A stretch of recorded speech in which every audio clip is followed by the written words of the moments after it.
अगर आप दिन रात मेहनत करते हैं लेकिन फिर भी पैसे की कमी महसूस होती है तो शायद आपको पैसे कमाने से ज़्यादा पैसे को समझने की ज़रूरत है।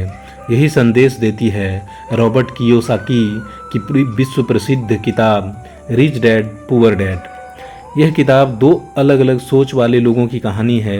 एक हैं लेखक के असली पिता जिन्हें वे पुअर डैड कहते हैं। वे अच्छी शिक्षा प्राप्त, ईमानदार और सरकारी नौकरी करने वाले व्यक्ति थे। उनका मानना था कि अच्छी पढ़ाई करो, अच्छी नौकरी पाओ और पूरी ज़िंदगी सुरक्षित तरीके से काम करो।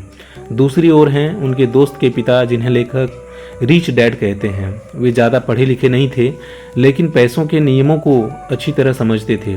उनका विश्वास था कि वे अमीर बनने के लिए केवल नौकरी नहीं बल्कि सही वित्तीय सोच और निवेश की समझ जरूरी है। किताब का सबसे बड़ा संदेश है कि अमीर लोग पैसे के लिए काम नहीं करते बल्कि पैसा उनके लिए काम करता है। अधिकांश लोग पूरी ज़िंदगी सिर्फ वेतन के भरोसे जीते हैं। जैसे ही वेतन आता है वह खर्चों, बिलों और कर्ज में चला जाता है। इस चक्र को लेखक रैट रेस कहते हैं। इससे बाहर निकलने का तरीका है अपनी आय बढ़ाने के साथ साथ ऐसी संपत्तियां बनाना जो लगातार आपके लिए आय उत्पन्न करे। लेखक बताते हैं कि सबसे पहले आपको असेट और लायबिलिटी का अंतर समझना चाहिए। असेट वह है जो आपकी जेब में पैसा डालता है, जैसे किराया देने वाली संपत्ति, शेयर, म्यूचुअल फंड या कोई ऐसा व्यवसाय जो बिना आपकी मौजूदगी के भी कमाई करता रहे। जबकि लायबिलिटी वह है जो आपको आपकी जेब से पैसा निकालती है, जैसे अनावश्यक कर्ज, महंगी कार या ऐसा घर जिसकी EMI आपकी आय का बड़ा हिस्सा खा जाए। रॉबर्ट कियोसाकी कहते हैं कि केवल अधिक कमाना ही पर्याप्त नहीं है। यदि आप अपने पैसों का सही प्रबंधन नहीं करते तो अधिक आय होने के बाद भी आप आर्थिक रूप से संघर्ष कर सकते हैं। इसलिए कमाई का एक हिस्सा हमेशा निवेश करें और ऐसी संपत्तियां बनाते रहें जो भविष्य में आपको आर्थिक स्वतंत्रता दे।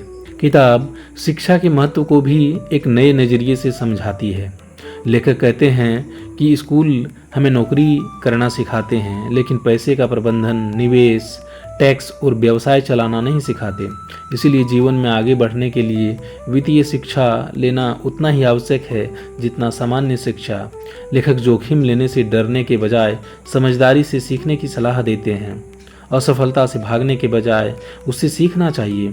हर सफल निवेशक और उद्यमी ने कभी न कभी गलतियां की है लेकिन उन्होंने उन गलतियों को सीखने का अवसर बनाया। किताब यह भी बताती है कि केवल नौकरी पर निर्भर रहना लंबे समय में आर्थिक सुरक्षा की गारंटी नहीं है। यदि आपके पास आय के कई स्रोत हैं तो आपकी आर्थिक स्थिति अधिक मजबूत होगी। इसीलिए हमेशा नई स्किल्स सीखें, निवेश करें और अपनी कमाई के नए रास्ते खोजते रहें।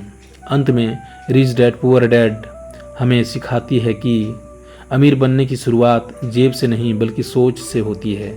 यदि आप अपने खर्चों पर नियंत्रण रखना सीख जाएं, नियमित रूप से निवेश करें, लगातार सीखते रहें और ऐसी संपत्तियां बनाएं जो आपके लिए आय उत्पन्न करें तो धीरे धीरे आप भी आर्थिक स्वतंत्रता की ओर बढ़ सकते हैं। याद रखिए, अमीर लोग पहले संपत्तियां खरीदते हैं जबकि बाकी लोग पहले खर्च बढ़ाते हैं। अगर आप अपनी आर्थिक स्थिति बदलना चाहते हैं तो आज से ही पैसों को कमाने के साथ साथ उन्हें सही जगह लगाना भी सीखिए।